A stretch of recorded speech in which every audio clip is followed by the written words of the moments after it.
The haunted house. ये कहानी है दो दोस्त की। पहली का नाम शनाया था और दूसरी के नाम मनीषा था।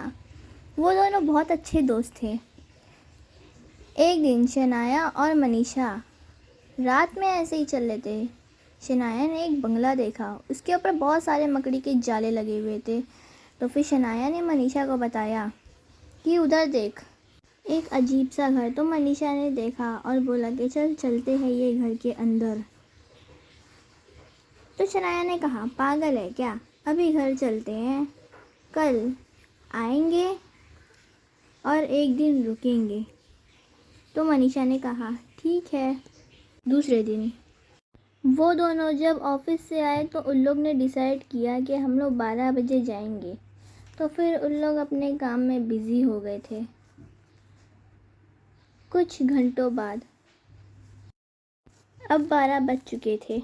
उन लोग घर से निकल गए। अब वो लोग उसी घर के पास पहुंचे और देखा कि आज गेट खुला हुआ था। उन लोग को थोड़ा सा डर लग रहा था, पर फिर भी उन लोग हिम्मत जुटा के अंदर गए और देखा कि वहाँ अजीब अजीब सी तस्वीरें लटकी हुई थी। वहाँ पे एक अजीब सा कमरा था और उन लोग उसके अंदर जाने के लिए सोचे ही थे, उतने में ही शनाया को लगा कि कोई उन लोग के सामने से भागा है। उसने ये बात मनीषा को बताई। तो मनीषा हंसने लगी और कहा कि तू पागल है, कुछ भी तो नहीं था वहाँ पर। फिर भी उतने में मनीषा को भी वैसे ही कोई दिखा भागते हुए। अब वो दोनों डर गए। तो शनाया ने कहा कि चल घर चलते हैं। तो फिर मनीषा ने कहा ठीक है चल चलते हैं, यहाँ मुझे भी कुछ ठीक नहीं लग रहा है, अजीब सी फीलिंग हो रही है। उतने में दरवाज़ा बंद हो गया। उन लोग बहुत ज़्यादा डर गए। तो फिर मनीषा ने कहा कि जो रूम हम लोग देखे थे उसके अंदर चलते हैं। तो शनाया ने कहा, पागल है क्या, पहले ही हम लोग ये घर के अंदर फंस चुके हैं और तुझे वो रूम में जाने की पड़ी हुई है फिर भी। मनीषा ने कहा, चल एक बार चलते हैं और अगर हमें वहाँ कुछ कीमती चीज़ मिल गई तो फिर शनाया ने कहा ठीक है। तो वो लोग अंदर गए। तो उन लोग अंदर गए तो उन लोग को बेड के ऊपर रखा एक ब्लैक कलर का लॉकेट दिखा, जो पूरा ब्लैक कलर का था। तो शनाया ने कहा, वाह देख ये लॉकेट कितना खूबसूरत है। तो मनीषा ने उठाया और कहा, ये मैं लूँगी। तो फिर उतने में ही उन लोगों को अचानक से एक काले परछाई दिखी। वो दोनों उसको देखकर बेहोश हो गए। दूसरे दिन अब सुबह हो चुकी है। मनीषा की आँख खुली और उसने शनाया को जगाया। उन लोग वहाँ से जाने के लिए गेट के पास पहुँच गए। देखा कि गेट पर किसी ने लाल रंग से लिखा है कि now you both will die, मतलब अब तुम दोनों मारे जाओगे। फिर उन लोग ने देखा कि गेट खुला है। तो मनीषा ने वो लॉकेट उठाया और वो दोनों वहाँ से भाग गए। अब वो लोग घर आ चुके थे। उन लोग को एक ही बात कब से सता रही थी कि now you both will die. अब वो दोनों सोचे कि अब उस चीज़ को भूल जाते हैं।